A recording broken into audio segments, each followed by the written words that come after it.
Good morning. আজকে আমি খুব সকাল সকাল উঠে পড়েছি, কারণ আজকে বান্ধবীকে দিতে যাব শাক। কুমড়ো শাক। কুমড়ো শাক না লাউ শাক, যাই হোক, দুটোই একই রকম লাগে আমার। এখানে মা কুমড়োর শাক তুলছিল, ওই যে হাতে দেখতে পেয়েছো, এই জঙ্গলের ভেতরে ঢুকে পড়েছে।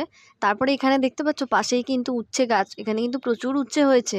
তোমাদের আমি নেক্সট ভিডিওতে অবশ্যই শেয়ার করব যে আমাদের এই উচ্ছে গাছে কত কত উচ্ছে হয়েছিল।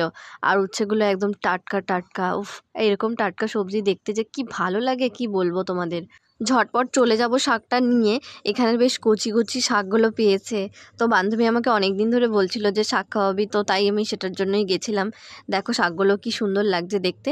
চলো যাওয়া যাক। বান্ধবীর বাড়ি গিয়েই দেখি, ও বাবা, নতুন অতিথিও এসেছে।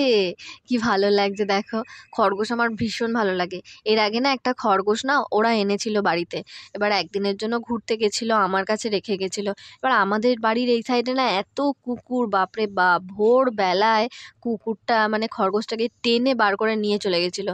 তারপর থেকে আমি কোনো জিনিস রাখি না, প্রচুর কেঁদেছিলাম, প্রচুর কষ্ট পেয়েছিলাম গো। সেই কারণে না আমি এরকম কিছু পুষিও না, রাখিও না। তবে বান্ধবীর বাড়িতে কিন্তু একটা বিড়ালও আছে, তাকেও একদিন দেখাবো। এইসব করতে করতেই এমন বৃষ্টি নেমে গেছে, অর্ধেক ভিজে তো বাড়ি চলে এসেছি। আর বসে বসে আমি বৃষ্টিটা দেখছিলাম যে কী হারে বৃষ্টি পড়ছে। বৃষ্টি দেখতে ভালো লাগে, আবার বৃষ্টিতে ভিজতেও আমার খুব ভালো লাগে। তবে এখন ভিজবো না, এখন ভিজলে কিন্তু ঠান্ডা লেগে যাবে।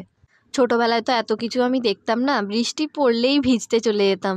কি যে মজা আনন্দ করতাম, জলের মধ্যে লাফালাফি, কাদার মধ্যে খেলা, অনেক কিছু করতাম। সেগুলোই বসে বসে ভাবছিলাম যে ছোটবেলার দিনগুলো কি ভালো ছিল, তাই না?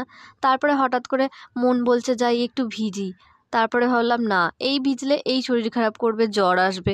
জ্বর আসলেই আমাকে ইঞ্জেকশন নিতে হবে, আর আমি ইঞ্জেকশন নিতে খুব ভয় পাই।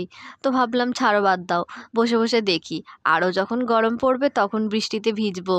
যখন বৃষ্টির প্রয়োজন তখন তো বৃষ্টি হবেই না, যখন প্রয়োজন না তখন এত বৃষ্টি হবে যে বন্যা ভাসিয়ে দেবে। বৃষ্টিটা থামলেই আমাকে বেরোতে হবে। তো চলো আজকের মতন আসি, আবার খুব তাড়াতাড়ি আসবো নতুন ভিডিও নিয়ে। সবাই ভালো থেকো।